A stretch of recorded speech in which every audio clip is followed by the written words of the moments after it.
Bah, bonsoir à toutes et à tous. Merci d'être venus déjà, hein. Ça me fait très plaisir que vous soyez aussi nombreux ce soir. Ça me met un petit coup de pression, mais ça fait du bien. Alors, ce soir, on va parler de PowerShell Desired State Configuration. Donc, je vais commencer par juste vite fait vous faire le petit sommaire. Donc, on va parler de quelques concepts. Et, on va parler de ce que c'est qu'une ressource DSC, comment on va pouvoir appliquer une configuration à une configuration DSC. On aura un tout petit point sur la sécurité, parce qu'il faut quand même penser à sécuriser un minimum ces fichiers-là. Je vous donnerai quelques exemples de cas d'usage, alors pas forcément des cas d'usage que j'ai fait moi-même, mais je vous en présenterai un que moi je fais, et les évolutions futures de PowerShell DSC. On aura un petit point là-dessus. Donc pour commencer, qui je suis? Donc je vous ai mis des QR codes pour me retrouver sur Twitter et LinkedIn. On pourra les rediffuser plus tard si vous le désirez. Donc je suis également un papa parfait, il paraît. Ça, c'est mes enfants qui me l'ont offert. Donc il paraît que je suis un papa parfait de deux petits monstres. Je suis de l'Est, donc je suis un amateur de bière. Donc plutôt les bières allemandes, mais ma préférée, ça reste quand même la Guinness. Et en dehors de l'informatique, j'ai une autre passion qui surprend souvent les gens. Je suis danseur. Donc je fais de la danse de salon depuis plus de 17 ans. Donc, voilà, c'est souvent surprenant. Le quoi, quand on va rester dans le qui et du quoi. Donc, je suis ingénieur consultant chez Extia depuis juin 2023, donc ça va faire bientôt ma première année, mon anniversaire. Avant ça, j'étais administrateur Windows, système Windows, donc depuis plus de 20 ans, dont 17 ans chez Ofea. Donc Ofea, pour les gens qui sont sur la région de Strasbourg, c'est l'ancien QShabitat, donc c'est le plus gros bailleur social de l'Eurométropole de Strasbourg. Donc voilà, je suis plutôt un profil infrasystème, mais je suis avant tout, moi, un passionné de dev, puisque à la base, j'ai un diplôme d'analyse programmeur en informatique industrielle. Et je suis du coup grand fan de PowerShell depuis 15 ans et plus, donc depuis la bêta. Je fais énormément de communautaire, c'est ce qui m'amène ici, hein. J'adore partager, discuter, échanger avec les gens. Donc je vous fais une petite présentation rapide, mais je vous en reparlerai un peu plus tard. Donc je suis coordinateur du MTG Strasbourg. Donc c'est une communauté métier autour des technologies Microsoft, et notamment du .NET et du Dev, Azure. Donc si vous êtes sur Strasbourg et que vous êtes intéressé, je vous mettrai les liens un peu. Vous avez le lien là de Linktree MTG, qui permet d'accéder à toutes les communautés MTG France. Et je suis également cofondateur du French PowerShell and DevOps User Group. Donc, comme son nom l'indique, je fais la promotion du DevOps et principalement du PowerShell. Donc là, pareil, vous avez un lien sur le Discord du French PowerShell User Group. Donc, petite pub personnelle, pour ces deux communautés, on cherche toujours des speakers. Donc, si vous êtes sur Strasbourg ou même en ligne, hein, on peut faire si vous avez des sujets, on est intéressé. Donc voilà, PowerShell DSC pour Desired State Configuration. Qu'est-ce que c'est? Donc, c'est un outil de configuration qui permet aux développeurs et aux administrateurs, comme moi, de définir et de maintenir l'état désiré d'un système ou d'un groupe de systèmes. Donc là, on va commencer par voir ce qui est, à mon avis, les 7 concepts principaux à connaître. Ceux qui savent compter voient que 6 petits carrés, mais le 7e va arriver. C'est un outil de configuration, comme il en existe plein d'autres, hein. Pour ceux qui me connaissent un peu, il y a du Ansible, il y a du Puppet, du Chef, voilà, pour ne citer que ces 3-là. Donc ces outils permettent donc de définir la configuration souhaitée pour un nœud cible, et ça nous permet donc de pousser des configurations de manière reproductible et automatisée. Donc c'est déjà intéressant, ça ne fait pas partie des 7 concepts que j'ai mis, mais voilà, c'est la reproductibilité et l'automatisme. Donc PowerShell DSC, c'est pas l'outil ultime pour configurer tous les systèmes, hein. Même si on le verra un peu plus loin, ça a tendance à changer doucement et ça évolue doucement vers des choses plus ouvertes. Et surtout, comme je l'entends souvent quand je discute avec des gens, ça ne remplace pas Ansible. C'est pas un remplaçant d'Ansible. Mais par contre, ça peut complètement s'intégrer à des outils tiers comme Ansible. Donc, typiquement, Ansible, qui est un autre outil de gestion de configuration, on définit des playbooks, ce qu'on appelle des playbooks, donc des scripts, où on dit comment on veut que la machine distante soit configurée. Et dans ces playbooks-là, on peut appeler une configuration PowerShell DSC pour mettre en place des outils sur un nœud cible. Alors, on verra un peu plus loin, mais principalement du Windows, hein. Donc voilà, donc c'est un outil complémentaire. Voilà, beaucoup d'outils, Puppet, Ansible, sont capables d'aller lancer des ressources PowerShell DSC pour aller configurer des cibles. Donc c'est totalement complémentaire entre les outils, quoi. Donc le premier que moi j'ai voulu vous définir, c'est le déclaratif. Donc pour ceux qui font du développement, ils savent à peu près de quoi je parle entre un langage déclaratif et un langage impératif. Donc DSC, lui, utilise une approche déclarative pour spécifier comment un système doit être configuré, plutôt que de décrire la séquence d'actions pour arriver au but, à l'état désiré. Donc ce qu'on fait, c'est qu'on déclare simplement ce qu'on veut dans un fichier, et c'est à l'outil de se débrouiller pour mettre en place la configuration comme on l'a définie. Donc la prochaine slide, je vais vous montrer un petit exemple. Donc là, dans le premier cas, premier encart en haut, on a un exemple d'itératif. Donc on télécharge le fichier d'installation, on l'exécute, on ouvre les paramètres, on change la valeur de X à Y, on enregistre les paramètres. Ça, c'est de l'itératif. Dans les langages de Ansible, PowerShell DSC ou autres qui font de la configuration as code, dans le déclaratif, on dit tu installes le logiciel A et tu configures les paramètres X à la valeur Y. Et derrière, le système se débrouille. À lui de gérer pour que ce soit fait correctement et comme on le demande. Donc ça, c'est le langage déclaratif. Les développeurs, ça doit leur parler forcément, hein, s'il y en a parmi nous. Le second concept, c'est le concept de configuration souhaitée, donc d'où le nom de PowerShell DSC, Desired State Configuration. Ça représente l'état idéal dans lequel on aimerait qu'un système se trouve. Donc ça inclut la configuration du système d'exploitation, des applications, des services et tout ce qui va avec. Et cette configuration est définie dans des scripts, donc d'où le PowerShell et le scripting, aussi appelé configuration DSC. Donc les configurations DSC, c'est des scripts PowerShell, on le verra un peu plus tard. Prochain concept, c'est le concept de script et de ressources DSC. Je les ai mis ensemble parce que c'est à peu près, ça se ressemble. Les scripts DSC donc, sont écrits forcément en utilisant le langage de script PowerShell aujourd'hui. Et c'est ces scripts-là qui décrivent les paramètres et les étapes nécessaires pour atteindre l'état souhaité. C'est dans ces scripts-là qu'on va dire comment on veut, qu'on va déclarer, qu'on va utiliser notre langage déclaratif pour dire comment on veut que notre configuration soit faite sur les nœuds cibles. Donc les scripts ces scripts-là, une fois qu'ils sont rédigés, sont déployés sur les nœuds cibles, donc qui peuvent être des serveurs, des postes de travail ou d'autres périphériques. On verra plus tard qu'il existe des ressources pour énormément de choses. DSC n'est pas fait de base pour administrer du poste de travail. C'est pas fait pour déployer des choses sur les postes de travail. C'est possible, mais c'est pas la cible première. La cible première, c'est vraiment les serveurs et d'autres périphériques comme des firewalls, des routeurs, des switches. Il existe des ressources pour Cisco, on verra après, qui permettent de configurer des Cisco, des routages, du NAT, voilà, ce genre de choses. Les ressources DSC, quant à elles, ce sont vraiment les éléments fondamentaux de la configuration. C'est à peu près l'équivalent d'un module PowerShell pour ceux qui connaissent, qui définit et contrôle l'état d'un comportement particulier. Donc comme les services ou une Windows feature ou un rôle qu'on voudrait installer sur un serveur Windows. Donc on utilise ces ressources, donc c'est ces ressources qu'on utilise dans les scripts pour déclarer la configuration comme on la voudrait. Donc on commence à construire un peu la logique. On a un script qui va utiliser le langage déclaratif, et dans ce script-là, on va utiliser des ressources pour configurer notre nœud cible. Donc ça commence doucement à se mettre en place. La prochaine notion, c'est la cohérence. Donc DSC est conçu pour maintenir la cohérence de l'état du système cible. Qu'est-ce que ça veut dire ça? Ça veut dire qu'il surveille en continu le nœud cible pour s'assurer qu'il corresponde à la configuration souhaitée. Donc on a notre script. Quand une configuration change entre la config qu'on a définie et celle qui est réellement en place, on appelle ça une dérive de configuration. Donc quand la configuration dérive, le système est capable de remettre en état, le DSC est capable de remettre en état automatiquement le nœud cible pour qu'il soit toujours défini configuré comme on l'a défini dans le script. Donc ça empêche les dérives de configuration, la façon d'utiliser PowerShell DSC.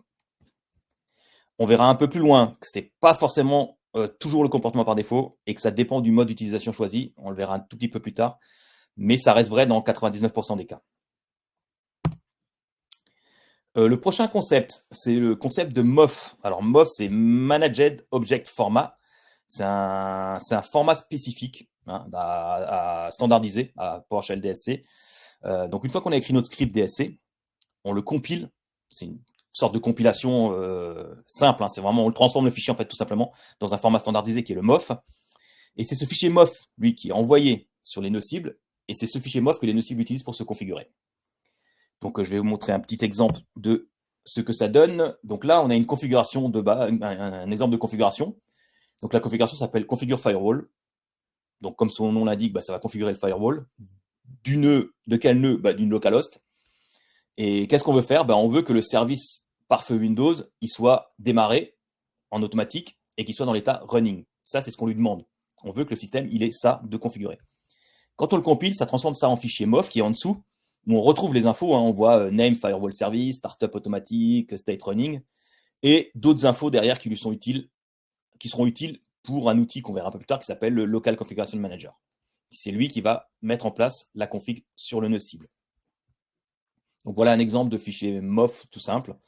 Ça se génère tout seul, il y a une ligne de commande à passer, puis c'est fait en 2 secondes. Il y a un outil pour ça. Et le dernier concept, sur cette slide-là, le dernier concept, c'est la flexibilité. DSC donc offre une flexibilité assez considérable. On peut créer des configurations modulaires, on peut les réutiliser, on peut les partager avec d'autres administrateurs. Donc c'est vraiment un outil qui permet comme c'est du script et que c'est du code, pour ceux qui sont devs, derrière, il y a tout ce qu'il faut pour faire du suivi de code, du code review, de la CI/CD pour compiler, pour tester les tests unitaires. Tous ces outils-là peuvent être utilisés puisque c'est du code. Et notamment GitHub, c'est du code, donc on peut très bien travailler sur GitHub. On peut découper les configurations en petits morceaux. Il y a une option de découpage de configuration. On peut avoir un admin réseau qui travaille sur la configuration réseau, un admin système qui travaille sur la configuration système. Et quand on lance l'outil, ça compile les deux et ça fait un seul MOF qui va être envoyé et qui configurera le réseau et le système. Donc, on peut vraiment découper la config entre plusieurs personnes avec chacun son périmètre d'action. Donc, ça, c'est les 6 vraiment importants à savoir. Et le plus important de tous, le 7e, c'est que DSC est idempotent. Alors, idempotent, pour ceux qui ont fait des études de maths, ça va leur rappeler des fonctions. Mais on n'est pas du tout dans les maths ici. Donc, c'est l'idempotence. Alors, je vais dire une méchanceté peut-être pour les gens. J'allais dire, contrairement à Ansible, mais pas pour tout. Ansible, par exemple, on en a parlé avant, il utilise des playbooks et des ressources aussi, Ansible. Et certaines ressources ne sont pas idempotentes. Il faut le gérer soi-même, l'idempotence. C'est-à-dire, il faut tester avant que quelque chose n'est pas encore fait pour le refaire. Donc, l'idempotence, c'est ça. C'est l'exécution répétée d'une configuration produit toujours le même résultat, indépendamment du nombre d'itérations. Donc, du coup, si je relance mon script plusieurs fois, si la configuration est déjà en place, il ne va rien faire tout simplement, puisqu'elle est déjà en place. Donc, la configuration idempotente, c'est ça. On peut exécuter plusieurs fois son script et il ne va rien changer si la configuration est déjà en place, comme on l'a défini dans le script à la base. Donc, les ressources DSC. Juste un petit point sur les ressources DSC. Donc, une ressource, c'est ce que je disais avant, c'est une sorte de module PowerShell, pour ceux qui connaissent un peu. C'est une ressource qui expose les propriétés qui peuvent être configurées et qui contient les fonctions que le gestionnaire de configuration locale, je vous ai parlé un peu avant, le Local Configuration Manager, appelle pour l'exécution. Des ressources, il en existe par défaut dans Windows. C'est la liste de gauche, c'est les ressources intégrées dans n'importe quel Windows que vous installez. Toutes ces ressources sont préinstallées. Il existe des ressources pour Linux, donc on peut faire, contrairement à ce que les gens pensent, on peut manager du Linux avec du PowerShell DSC. Je ne l'ai jamais fait personnellement parce que je suis admin système Windows, Microsoft, et que je ne gère pas de Linux. Je ne sais pas jusqu'où on peut aller, je ne sais pas jusqu'à quel niveau on peut descendre. Mais voilà, il y a des choses assez basiques comme de l'archive, de l'environnement, du file, des groupes. Donc on peut manager a priori des groupes, des scripts, des packages, des services. Donc voilà, ça a l'air plutôt... Il faudrait que je teste, faudrait que je monte un lab pour tester, mais voilà, j'ai jamais eu l'occasion de le faire. Et il existe aussi, sur la partie de droite, ce que vous voyez, c'est ce qu'il existe sur la PowerShell Gallery. La PowerShell Gallery, c'est une galerie en ligne qui est publique, qui publie des ressources DSC, des modules que les gens développent. Moi, je publie mes modules dessus aussi également. Donc voilà.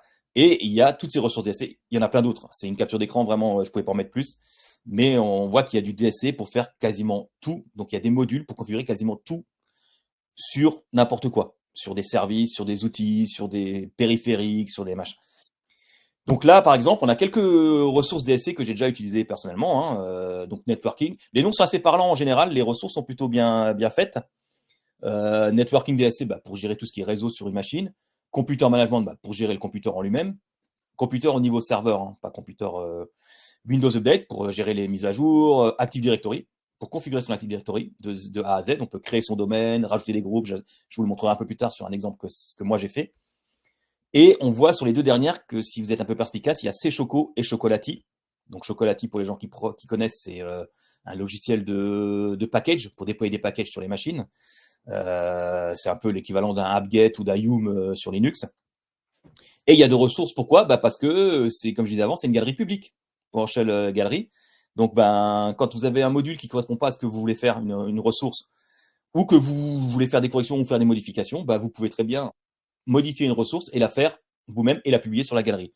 Si je ne me trompe pas ici, il y a la ressource officielle, il y a la ressource officielle de Chocolati, et il y a la ressource de la DSC Community, qui est une communauté, je vous montrerai un peu plus tard. Donc on peut avoir plusieurs modules, donc il faut aller voir ce que font les modules, regarder ce que vous avez besoin et prendre le module qui correspond à ce que vous avez besoin. Et s'il n'y a pas de module qui correspond à ce que vous avez besoin, vous êtes libre d'en faire un vous-même. Et il faut savoir faire un peu de PowerShell, c'est tout. Et de vous lancer, de le publier, quoi. Alors, je disais avant que les ressources exposent des propriétés, donc on parlait un peu avant de librairie de fonctions. Donc ça, c'est un exemple pour la ressource service, par exemple. Donc la ressource service, comme son nom l'indique, permet de gérer l'état désiré d'un service. Donc pour ça, pour pouvoir gérer ce genre d'objet, il nous faut un nom, hein, dans le name. Il nous faut le compte. Ceux qui connaissent les services sous Windows, il y a un compte pour faire tourner le service. Donc ça peut être un compte built-in, donc un compte du système local à la machine, donc local service, system ou network services, ou ça peut être un compte user, un credential classique, un compte de l'AD ou un compte de... Voilà. Donc on peut mettre l'un ou l'autre. Donc on peut démarrer son service avec le compte qu'on veut.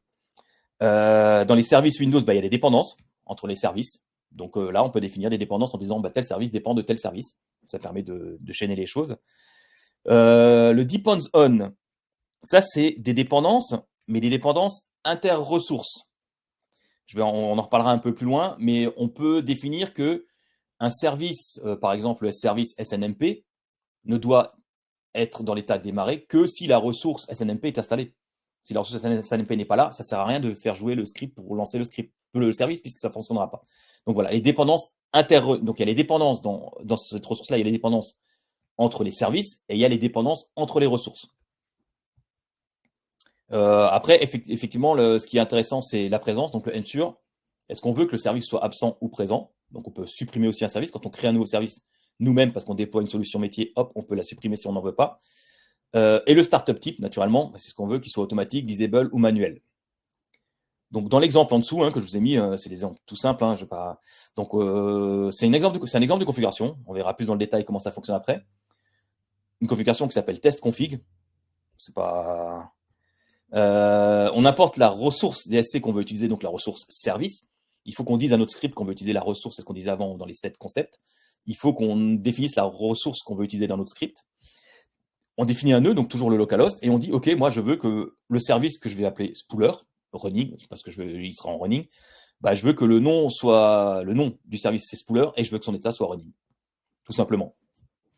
Pour démarrer un spooler, il y a plein de plus simple. Et si on veut rajouter d'autres choses, on rajoutera en dessous le credential égale le nom du compte qui doit le lancer. Dependencies, on mettra la liste des dépendances du service. Donc on met tout ça sous forme de tableau. Et on compile ça et on l'envoie au serveur et il se configure.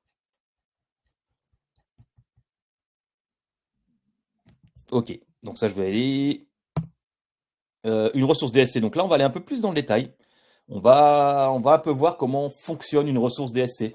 Donc, les ressources sont construites autour d'un processus que moi j'ai appelé get, test, set. Donc, chaque ressource contient des méthodes pour effectuer chacune de ces opérations. Donc, dans notre ressource DSC service qu'on a vu avant, si on regarde dans le détail la ressource en elle-même, on trouvera ces 3 fonctions get, test et set. Donc, dans la configuration qu'on a vue avant, on définit des blocs pour cette ressource pour enseigner des clés qui deviennent du coup des paramètres pour ces méthodes. Donc, si je reviens, le name égale spooler et le state égale running, ça devient du coup des paramètres qui sont passés à ces fonctions get, test, set pour les jouer et pour vérifier l'état du système. Donc, là, je vous ai mis la méthode get, le résultat d'une méthode get. Donc, la méthode get, elle, ce qu'elle fait, tout simplement, elle récupère l'état de la ressource telle qu'elle est configurée actuellement sur le nœud cible. Donc, c'est l'état actuel du nœud cible. Ce n'est pas la configuration souhaitée, c'est l'état actuel. Donc là, il récupère l'état, voilà, bon, il récupère le service pooler, il voit bien que le ressource ID service pooler, elle est bien en automatique, elle a un state en running, donc voilà, ça c'est l'état de notre service actuellement sur la machine localhost. Ensuite, avec ce get, il fait un test. Le test, c'est quoi? Il va tout simplement prendre les résultats de la méthode get et il va comparer par rapport à ce qu'on a défini dans notre script, dans notre configuration DSC, et il compare tout simplement les deux états. Est-ce qu'on arrive à un résultat true ou false? True, l'état souhaité est bon. False, l'état souhaité n'est pas bon. Donc après qu'il a testé ça, qu'est-ce qu'il fait? Si le résultat du test est false, donc comme on l'a dit avant, il va passer à la méthode set. Donc cette méthode, comme son nom l'indique, a pour rôle de mettre en place la configuration CT sur le nœud cible. Donc c'est en gros les trois méthodes tout le temps utilisées, c'est un peu logique. Donc on récupère la config de la machine cible, on la compare à ce qu'on a dans notre fichier de configuration. Si c'est bon, on fait rien. Si c'est pas bon, on corrige. Et c'est du coup là où on retrouve l'idempotence du système, c'est que si dans le test il retourne true, du coup il fait rien, puisque c'est déjà configuré comme on le désire, il n'y a rien à faire, donc on touche à rien et on casse rien. Maintenant qu'on sait ce que c'est qu'une ressource, on va aller voir un peu comment on utilise ces ressources dans une configuration. On va aller voir un peu plus dans le détail ces choses-là. Donc la configuration DSC, comme je l'ai dit au début, ce sont des scripts PowerShell qui définissent un type spécial de fonction. Donc, pour ceux qui ont déjà fait du PowerShell, on peut définir des fonctions avec le terme fonction et le nom de la fonction. C'est un peu comme dans beaucoup de langages de développement. Donc, pour définir une configuration, ici, on utilise le mot-clé PowerShell configuration. C'est le mot-clé qui est utilisé. Donc, voilà. Donc, le bloc configuration, il s'agit donc là du bloc de script. C'est vraiment le bloc le plus externe. C'est le premier bloc. On utilise donc le mot-clé configuration et lui attribue un nom à cette configuration. Alors, ne faites pas comme moi avec des noms qui ne veulent rien dire. Mettez des noms parlants quand vous configurez quelque chose. C'est beaucoup plus simple pour s'y retrouver. Donc là, moi, dans ce cas-là, je l'ai appelé MyDSC Configuration. Voilà. Pourquoi faire simple quand on peut faire compliqué? Ça n'a aucune importance. Comme je disais, la configuration, le nom de la configuration, soyez juste un nom un peu parlant. Ensuite, on a un bloc node dans cette configuration. Donc, le node, il définit le ou les nœuds cibles. Donc, c'est ordinateur ou machine virtuelle. Ça répond un peu pour Azure avant. Si la machine est accessible à partir du réseau, il n'y a pas de raison qu'ils ne sachent pas la gérer, que vous voulez configurer. Donc là, dans cette configuration, là, dans cet exemple, il existe un bloc node qui cible un seul ordinateur qui s'appelle test PC1. Le bloc node peut accepter plusieurs noms d'ordinateurs. On le verra un peu plus loin. Je vous ai fait un petit exemple. Mais là, on est parti sur un exemple assez simple. Ensuite, dans le bloc node, on utilise les ressources. Je ne vous ai pas mis le import DSC ressources que vous avez vu avant, mais il faudrait le mettre pour pouvoir utiliser la ressource Windows Feature. Il faut importer la ressource qui va avec. Là, j'ai simplifié pour que ça rentre dans le cadre. Donc, un ou plusieurs blocs de ressources.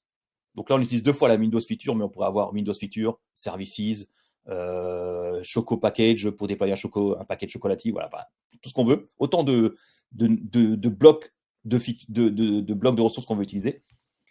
Donc là, on utilise deux fois la Windows Feature et on veut, par exemple, que les outils ersat soient présents. Pareil, les exemples sont des exemples tout simples, ils ne sont pas forcément fonctionnels. J'ai mis vraiment des trucs basiques. Après, je vous montrerai un truc fonctionnel que j'ai utilisé en démo. Donc, des outils ersat. Donc, par exemple, on veut les outils ersat AD PowerShell Tool pour pouvoir faire du PowerShell sur l'AD. Donc, la configuration, le nœud et les ressources qu'on veut mettre sur ce nœud-là. Ensuite, pour configurer ça en fichier MOF, comme je le disais avant, comme c'est une fonction, tout simplement, on appelle cette fonction. Donc, le import module permet de monter en mémoire cette fonction DSC configuration. Et ensuite, on la compile tout simplement dans un fichier MOF en l'appelant et en lui passant un output pass pour lui dire où est-ce que je veux mettre le fichier MOF. Tout simplement. Donc, on la charge en mémoire, c'est une fonction, et ensuite, on l'appelle pour qu'elle configure et qu'elle compile en fichier MOF. Et derrière, elle va nous faire du coup le fichier qu'on a vu avant avec le détail de toutes les infos qui sont nécessaires au fichier MOF pour être publié sur le serveur test PC1 et pour le configurer. On peut faire dans une configuration PowerShell DSC tout ce qu'on est capable de faire dans une fonction, parce que c'est du scripting PowerShell. Donc, par exemple, au lieu de mettre le nœud en dur, on peut très bien mettre le nœud en paramètres. Pour ceux qui font un peu de PowerShell, c'est même un tableau de computer name qu'on attend. On peut mettre plusieurs computer names avec par défaut localhost, si jamais on met rien. Donc, effectivement, on peut, voilà, appeler cette configuration pour qu'elle se compile. Il n'y a pas le output pass machin mof, parce que ça ne rentrait pas dans l'écran, mais il faudrait mettre le chemin où on veut les mofs. Donc là, effectivement, on appelle cette configuration en lui passant deux computer name, localhost et serveur 01. Donc ça va nous faire deux fichiers mof, un localhost, un serveur.01. Un serveur 01. Donc effectivement, on peut passer plusieurs nœuds à un fichier de configuration pour générer les fichiers mof qui vont être associés. Les fichiers mof vont s'appeler localhost.mof et serveur01.mof par défaut.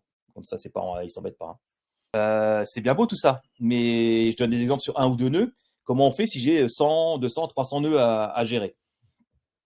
Alors, pour gérer autant de nœuds de cible, on va effectivement pas s'amuser à les passer en paramètres à la configuration et encore moins les mettre en dur dans le fichier. Ce serait un peu compliqué, mais finalement, tiens, pourquoi pas? Pourquoi on ne mettrait pas en dur dans un fichier les noms des machines qu'on veut configurer? Et j'ai bien dit dans un fichier, je n'ai pas dit dans le fichier de configuration. Donc, c'est là où il va falloir faire la différence. Donc, il existe une possibilité en fait de dissocier le fichier de configuration, donc ce qu'on appelle le config file, de ce qu'on va nommer le fichier de données, donc le data file. Donc, on va séparer la configuration de la data pour simplifier les choses et pour que ce soit plus lisible quand on a énormément de nœuds à gérer, quoi. Là, il va falloir s'accrocher un tout petit peu. Désolé pour ceux qui en font pas souvent, ça risque d'être un peu chargé, mais il faut comprendre un peu ce concept-là. La configuration. Là, je vous ai redonné un exemple de configuration simplifiée, mais que j'avais utilisé à une époque, qui est extrait d'un de mes codes. On voit que ça ressemble au fichier de configuration qu'on avait précédemment. Elle s'appelle infra-configuration. Elle va configurer des nodes, elle va configurer des features, elle va configurer des services, mais on se rend compte que tout est remplacé par des variables. Donc, tout a été variabilisé. Donc, on dit, OK, d'accord, qu'est-ce qu'on va faire avec ça? Et bien, avec ça, on va lui passer. Donc, c'est là qu'on va rentrer en jeu le fichier de données dans lequel on va mettre les datas nécessaires. Et on va, en compilant le fichier de configuration et en lui passant le fichier de data en paramètres, les fichiers MOV vont être créés en remplaçant les variables par leurs données correspondantes dans le fichier. Les deux vont être liés. Vous allez voir, c'est le... Donc là, on retrouve, par exemple, notre configuration all node sur la gauche. Ça, c'est les datas. On dit, OK, il y a une configuration spéciale qui s'appelle node name étoile, qui est un cas particulier car ça signifie que ça concerne tous les nœuds cibles indépendamment de leur rôle. On verra un peu plus bas qu'il y a des rôles qu'on définit pour chaque nœud qui permettent de simplifier la configuration et la lecture. Donc dans cet exemple, par exemple, je veux que strictement tous les nœuds aient la feature SNMP service de présente et SNMP WMI provider de présente. Pourquoi j'ai fait ça, moi, dans cette situation? Parce que tout simplement pour la supervision. SNMP, supervision, parfait, nickel. Je veux que tous mes nœuds soient supervisables. Et je veux que mon service SNMP soit présent, running et en automatique. J'ai pas mis le deep on zone là, j'aurais pu le mettre. J'aurais pu mettre justement, on en parlait avant, du deep on zone où je dis la ressource service dépendra de la Windows feature SNMP service et je configure le SNMP service que si la feature est présente pour éviter les erreurs. Donc, ou éviter les retours d'erreurs. S'il y a une erreur sur SNMP service, j'aurai une erreur aussi sur la configuration du service ici. Parce que les deux ne sont pas dépendants. Donc j'aurais dû mettre un deep on zone. Et c'est là qu'on revient sur la question de Goran, où on peut, c'est pas paralléliser, mais on peut gérer quelle feature ou quelle ressource va être installée avant l'autre. En mettant des interdépendances entre chaque feature, entre chaque ressource, on peut gérer qui va s'appliquer en premier. Donc c'est comme ça qu'on fait en général pour, si je veux créer un service basé sur un fichier, d'abord je m'assure que le fichier est présent, que l'exécutable est présent par exemple. Donc notre configuration qui doit s'appliquer à tout le monde. Et dans la partie node name, là, on regarde mon serveur 1 et je lui ai affecté un rôle SQL Express Server. Donc c'est là que ça devient intéressant, c'est qu'on peut définir des rôles qu'on va affecter aux différents nœuds cibles. Alors dans cette démo, encore une fois, j'ai qu'un serveur pour un rôle, mais effectivement, ça peut très bien être multiplié par autant de nœuds cibles que l'on veut. Le petit hashtag là, node name, mon serveur, rôle, machin, on pourrait en avoir 50. On pourrait avoir mon serveur 1, 2, 3, 4, 5, 6. J'ai jamais eu à le faire, mais je crois qu'on peut même mettre dans le node name un tableau de serveurs pour éviter d'avoir à faire X lignes. Mais ça, voilà, c'est possible aussi. Donc voilà, on définit un rôle, un serveur, et on les lie. Bien sûr, un serveur peut avoir plusieurs rôles. Un serveur AD peut être DNS, DHCP et AD. Donc voilà, c'est ensuite les rôles. Ben, le rôle name SQL Express Server, toujours très simple, basique. Qu'est-ce qu'on veut? On veut qu'il ait le .NET Framework 4.5 d'installer. Donc tous les nœuds que je vais mettre dans ce fichier-là auront le SNMP service, mais seuls les nœuds que j'aurai définis comme SQL Express Server Role auront le .NET 4.5 Core d'installer. C'est comme ça qu'il faut le comprendre et le lire, quoi. Donc maintenant, je pense que si vous avez à peu près compris le concept de base, on va avancer un peu plus loin. Je vais vous montrer le fonctionnement un peu de comment ça se goupille tout ça. J'ai un exemple après à la fin, si on a un peu de temps. Je vous montrerai, j'ai vraiment les scripts que j'ai utilisés pour faire ça. Et on pourra vraiment les voir, les mettre côte à côte et voir ce que ça donne, quoi. Donc le principe de fonctionnement, PowerShell DSC, il y a deux modes, le push et le pull. C'est pour ça que je vous disais au début que dans 99% des cas, on est en mode push, donc c'est de en mode pull, pardon. Donc c'est de l'auto-correction, c'est de la dérive de configuration et forcément corrigé automatiquement. Mais il existe exactement le mode push. Alors comment ça fonctionne? On voit dans la première partie, authoring phase, tout simplement, c'est la partie où on génère nos scripts. On les écrit, on les rédige, on utilise les ressources, on les compile, tout va bien. Une fois que tout est compilé en fichier MOF, ces fichiers MOF, il va falloir les mettre sur un serveur. Donc effectivement, ça nécessite un serveur PowerShell, un DSC. Donc en général, c'est un IS tout simplement, hein, avec un site web spécifique. Il y a une config. Alors, ce qui est très drôle, c'est un peu Inception, c'est qu'il existe un script de ressources DSC pour configurer le serveur PowerShell DSC.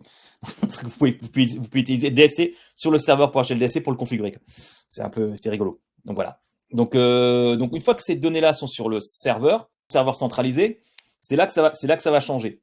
C'est qu'on a les deux modes push et pull.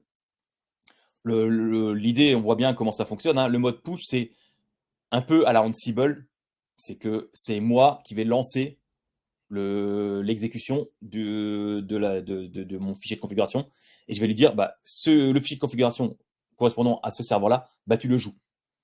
Qu'est-ce que va faire le serveur? Il va aller dire au local configuration manager qui est sur la machine cible, ok, voilà, tu dois aller te configurer avec ces infos-là. Donc vous comprenez bien que dans le mode push, la dérive de configuration ne peut pas être corrigée automatiquement. Toujours en comparant avec Ansible, comme dans Ansible. Quand vous lancez un playbook dans Ansible, si quelqu'un va aller modifier votre serveur après votre playbook, votre serveur il restera modifié. Il faut relancer le playbook pour recorriger l'installation et la remettre en état. C'est le même principe dans le mode push de DSC. Le mode pull, donc c'est là où moi je vois la plus-value. Souvent on me demande quelle est la plus-value. Moi avec Ansible, ce qui me manque, c'est justement cette autocorrection en cas de dérive. À part à passer par un AWX ou du crontab pour aller rejouer les playbooks régulièrement, Ansible ne le propose pas. PowerShell DSC, lui, le propose. Donc c'est le mode pull. C'est-à-dire que c'est le client qui régulièrement, toutes les X minutes, un temps qu'on aura défini, par défaut c'est 15 de mémoire, régulièrement il va venir récupérer son fichier de configuration et il va venir le jouer et le tester et vérifier s'il est bien configuré. Si il s'est mis à jour, qu'un autre administrateur est passé entre-temps et a coupé le service SNMP, dans les 15 minutes qui suivent, il va se remettre en route parce que dans le fichier de config, il y a marqué le service SNMP doit être démarré. Donc là, il n'y a rien à faire. Donc voilà, ça c'est pour moi, c'est vraiment le plus. Une fois qu'on a configuré une fois qu'on a fait nos fichiers de configuration, on n'a plus rien à faire finalement. Les machines viennent tout seules les chercher et elles s'auto-configurent et on n'en parle plus. Donc pour moi, c'est vraiment alors, c'est pour ça on dit que DSC est agentless comparé à d'autres outils par exemple qui ont besoin d'agents à installer. Lui, il est agentless, mais il est agentless parce que finalement, l'outil nécessaire à la configuration du nœud est déjà installé dans Windows. C'est inclus dans le système.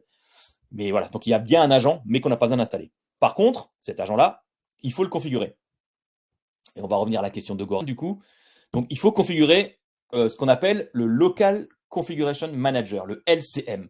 Donc, lui, c'est le mécanisme DSC qui va exécuter les configurations sur l'ordinateur distant, donc local, mais il tourne en local sur l'ordinateur qu'on veut configurer, sur la machine distante qu'on veut configurer. Et c'est lui qui surveille l'état de la configuration et qui le modifie si nécessaire. Donc pour configurer le LCM, vous voyez à côté, c'est un exemple de configuration de LCM qu'on peut pousser sur une machine. Donc là, toujours sur un localhost. Ça ressemble à une configuration DSC classique, sauf qu'on a un petit mot-clé en haut qui s'appelle DSC Local Configuration Manager pour lui dire que c'est pour configurer le LCM. Ensuite, on lui donne un petit nom de configuration. Donc là, pareil, LCM configuration, j'ai pas cherché loin, hein. Ça, le nom, c'est rien à voir avec la LCM. On pourrait mettre Toto, Tatatiti, ça passe pareil. Toujours on paramètre le computer name, parce qu'on peut configurer le LCM de plusieurs machines. Des machines peuvent être configurées différemment en fonction des rôles. Donc, dans le fichier de data qu'on a vu avant, au niveau du rôle SQL Express, par exemple, je pourrais très bien lui dire, OK, bah, ces serveurs de ce rôle-là, bah, typiquement, je veux pas qu'ils rebootent. On en parlait avant. On voit un peu plus un action after reboot et reboot node if need. Bah, non, je le veux à false. Je veux pas que la machine reboot. Donc, on va aller les voir ces paramètres-là. On va en parler tout de suite. Donc, on peut différencier la configuration de chaque machine en fonction de son rôle, si on le désire. C'est pas le cas ici. Je l'ai fait pour tous, mais voilà, c'est un exemple, hein. Donc, le refresh mode, on en a parlé à l'instant. Est-ce qu'on fait du push? Est-ce qu'on fait du pull? Donc là, on est en mode push. C'est une démo, c'est un exemple. C'est pas forcément super. À vrai, on verra. Je crois que j'ai un exemple de mode pull. Il y a un peu plus d'infos à mettre. Le configuration mode. Donc là aussi, c'est assez intéressant parce que, alors par défaut, c'est apply and autocorrect. Donc la fameuse dérive de configuration, elle est auto-corrigée si on a ce paramètre-là. Donc là, dans ce cas-là, on applique la configuration initiale et toute dérive est corrigée automatiquement. Point. Alors, il en existe deux autres qui sont apply only.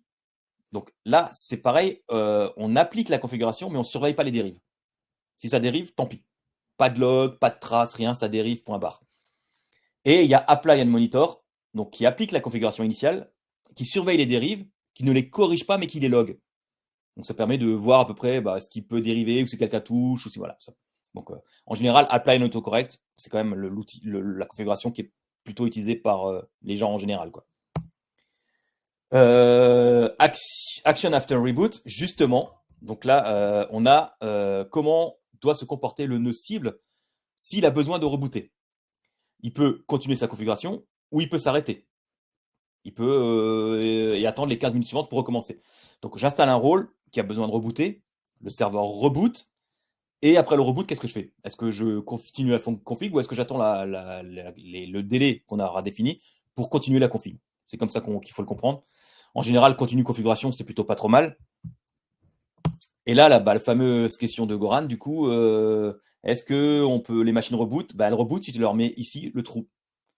Alors attention, naturellement, en prod, c'est pas forcément une bonne idée. J'ai eu à déployer des fermes RDS en PowerShell DSC, c'est pour ça que je m'y suis mis d'ailleurs, PowerShell DSC pour faire du RDS. Remettre un reboot node if need sur un serveur RDS quand il y a 50 personnes qui travaillent dessus, c'est pas forcément la bonne idée, quoi. Donc voilà, là à savoir, là c'était du test, c'était de la démo, donc on s'en fiche un peu. Mais à bien prendre en compte, reboot node if need, à true, ça reboot la machine si elle a besoin sans poser de questions. Il n'y a pas d'alarme, il n'y a rien, ça dégage. Donc vraiment faire très attention. Donc c'est là que je voulais vous montrer avant de continuer vite fait à quoi ça pourrait ressembler dans VS Code. Donc là, j'ai un truc un peu plus costaud. Vous arrivez bien à lire, on m'a dit que oui, c'était visible. Donc on retrouve sur la gauche le fichier de data, okay, où on retrouve le fameux LCM param. Donc ça, c'est les paramètres qu'on vient de voir pour configurer le local configuration manager. Je le veux identique sur tous les nœuds. Donc là, il y en a un. Mon serveur DSC centralisé s'appelle 01. Je veux en apply un autocorrect. Je veux continuer la configuration si je reboot. Je le veux en mode pull. Donc là, vous voyez, c'est pas push, c'est pull. Je veux qu'il se refresh. Alors, je sais plus, c'est tous les 30, tous les 15, je sais plus lequel fait exact, je crois que c'est celui-là, c'est les 15 minutes. Je veux qu'il reboot si c'est nécessaire. S'il y a des modules à écraser, je veux qu'il les écrase. Je ne rentrerai pas dans ce détail-là. Si on fait un autre meetup, je rentrerai dans le détail technique. Et l'URL de mon serveur, donc l'URL complète de mon serveur, ce sera srv-01 2.8080 psdc poolserver.svc. Ça, c'est le site web sur lequel il va se connecter pour aller récupérer les infos. Module override, ce que je disais, donc voilà, si on fait une démo un peu plus technique, je pourrais expliquer à quoi ça sert. Et là, je définis tous les paramètres que je vais mettre sur la configuration de tous mes nœuds. Là, c'est tous mes nœuds, all node, étoile, node name, étoile. Je veux configurer la policy PowerShell local machine en remote signed. Je veux qu'ils aient tous le SNMP. Là, j'ai repris vous allez retrouver les exemples d'avant, hein. Donc là, on veut un service. Ensuite, je déclare un node SRV01. Et là, vous voyez bien qu'il a 3 rôles, DHCP, DNS, Domain Controller. Et ensuite, pour chaque rôle, je définis ce que je veux. Bon, les DNS, il faut que le DNS soit présent et que le service soit démarré. DHCP, pareil. Domaine, on veut les rôle domaine et les outils pour gérer le RZAD PowerShell. Donc voilà les infos. Et là, on voit d'autres choses qu'on retrouvera après dans le truc. On va configurer un DHCP et on va configurer un domaine complet avec ce fichier-là. Donc, on définit les scopes, les serveurs options, les autorisations, voilà, toutes les infos qu'on veut, le domaine, les OU, les users. C'était pour un site c'était pour faire une démo de formation.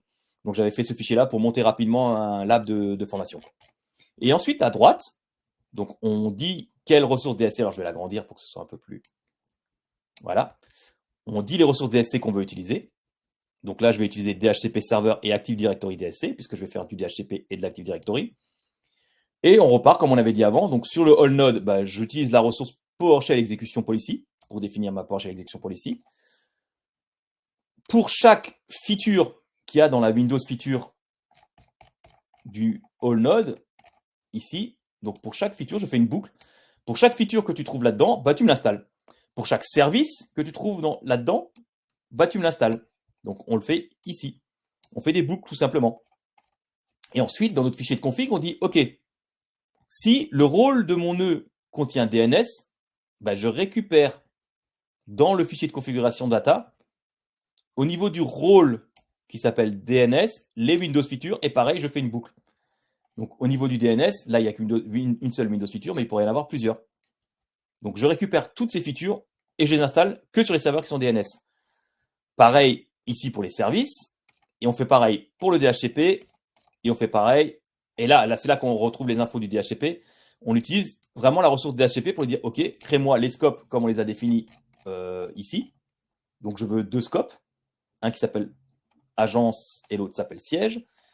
Je veux mettre ces serveurs options au niveau du DHCP. Je veux autoriser le DHCP, donc pour qu'il soit autorisé dans l'AD, pour ceux qui connaissent. Et je veux mettre une réservation qui corresponde à la machine que je suis en train de faire, pour qu'elle ait toujours une IP fixe. Et au niveau d'Active Directory, bah pareil. Je prends ce qui s'appelle ce qui contient le domaine contrôleur.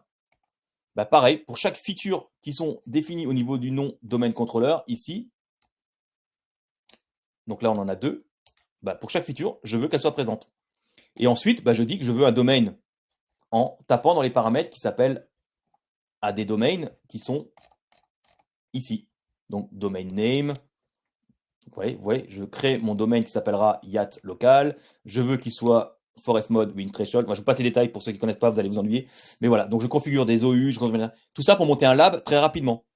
Donc j'ai ma machine SRV01, je génère mon fichier MOF, je le push sur la machine 01 et elle se configure toute seule. Je me retrouve avec un domaine, avec des comptes de test, avec des mots de passe définis, tout ça, en automatique. Donc voilà en gros comment on fait pour gérer quand on a plusieurs machines.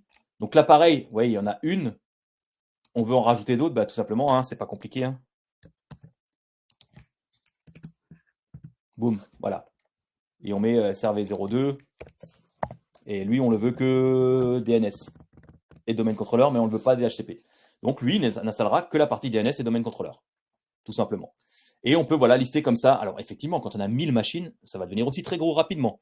Mais le gros avantage de faire comme ça, c'est que une fois qu'on a défini notre fichier de config ici, celui-là, en théorie, on n'y touche plus. On va modifier que le fichier de data. Donc on a moins de risque de casser quelque chose.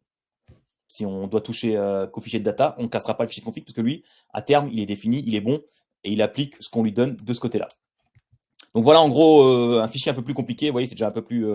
et ça fait pas grand-chose, hein. Du DHCP, du DNS, c'est vraiment très simple. Donc ça peut très vite devenir très, très volumineux comme config. Hein. Il faut le savoir. Donc voilà, on a vu à peu près un exemple de... Hop, je suis revenu, voilà. Donc là, on a vu à peu près comment ça fonctionne, le Local Configuration Manager, les rôles, les ressources, comment séparer les deux données. On va parler un peu de sécurité parce que comme je ne sais pas si vous avez fait attention dans le fichier d'exemple que je vous ai montré, mais il y a des mots de passe. Il peut y avoir des mots de passe avec des comptes à privilèges. Donc l'idée là, tout simplement, c'est de... Je vous ai mis cette capture d'écran, c'est pas de moi, je l'ai récupéré d'un... Mais en gros, comme on disait que c'est géré par des fichiers MOF qui sont des fichiers en lecture, c'est des fichiers texte hein, qui sont facilement lisibles. Et comme ces fichiers peuvent contenir des détails, déjà les détails de la configuration, c'est déjà assez d'informations pour quelqu'un qui voudrait attaquer le système. Il a déjà la liste de tous les serveurs, avec ce qu'il y a d'installé dessus, les rôles, les machins. Et en plus, il peut contenir des identifiants à fort privilège, donc d'autant plus à sécuriser. Donc le principe de base, hein, pour ceux qui connaissent un peu, bah, tout simplement PKI dans un domaine AD, on génère un certificat, On chiffre les fichiers MOF d'un côté au niveau du serveur DSC. Le certificat est publié sur les nœuds cibles et les nœuds cibles récupèrent le fichier MOF et le déchiffrent pour l'appliquer. Tout simplement. J'irai pas plus dans le détail, c'est pas très intéressant, c'est pas très compliqué.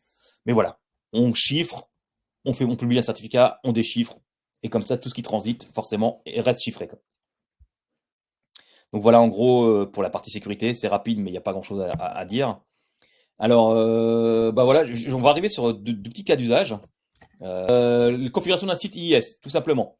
Je passe en paramètre le site name, donc le nom du site, le chemin où se trouve physiquement le site, les fichiers, et le port du site. Et ensuite, j'apporte ma ressource Xweb Administration, qui est une autre ressource qui permet de gérer IIS.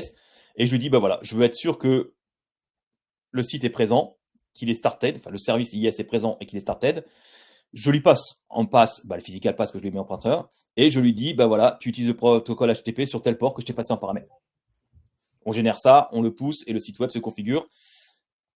Il se configure et si on est en mode pool, il reste configuré. Donc quelqu'un qui passerait sur le serveur pour aller modifier le site, le fichier HTML du site par exemple, à la main, 4 minutes après, le site serait écrasé par le fichier que nous on a défini ici, qu'on lui passe ici.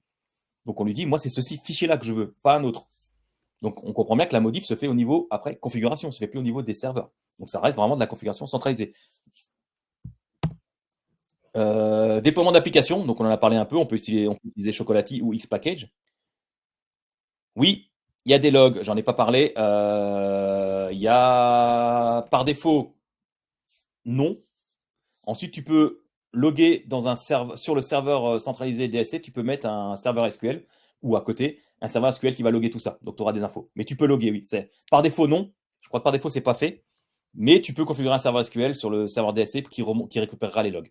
D'où le apply and log qu'on a vu avant.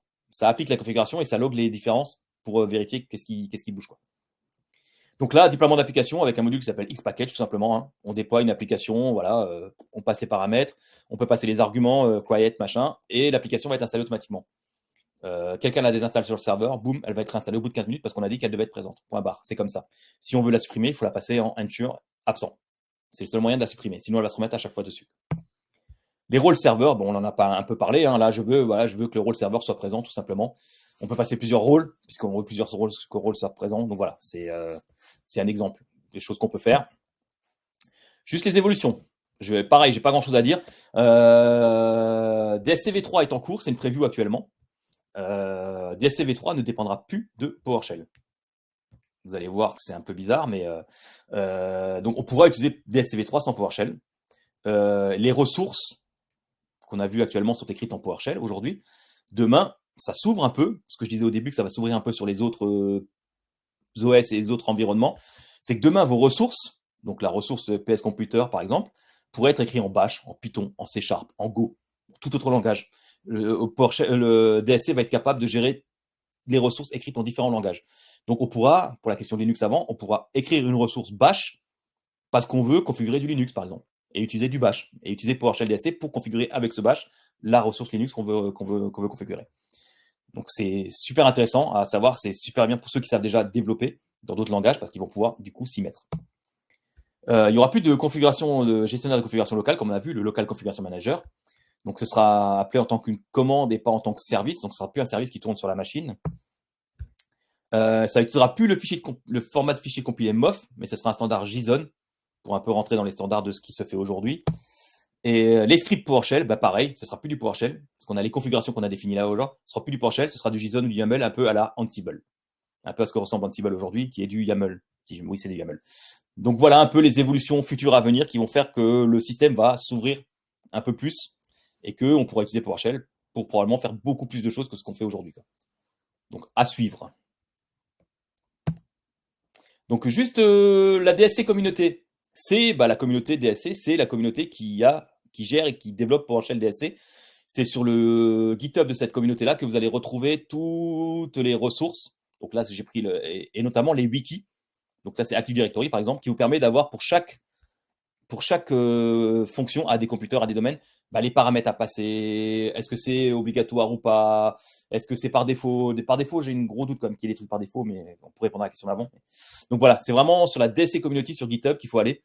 Si vous voulez avoir le suivi de tout ce qui se fait sur le PowerShell DSC, c'est eux les big boss. J'en avais parlé au début. Donc, mon assos, le French PowerShell User Group, on est sur Discord. Donc, le Discord PowerShell, c'est un serveur centralisé qui centralise quasiment toutes les communautés et les personnes qui comptent dans le domaine du PowerShell. Et sur ce serveur-là, il se trouve un channel French, qu'on le voit en tout petit en bas à gauche, qui est réservé au French PowerShell and DevOps User Group. Donc, je vous disais au début, je suis un des administrateurs. Et si vraiment vous êtes intéressé par le PowerShell et PowerShell DSC entre autres, n'hésitez pas à nous rejoindre parce que dans ce site-là, on a des éditeurs de livres chez ENI PowerShell. On a des MVP à l'appel, MVP PowerShell, MVP dans tous les domaines, du Azure, du machin.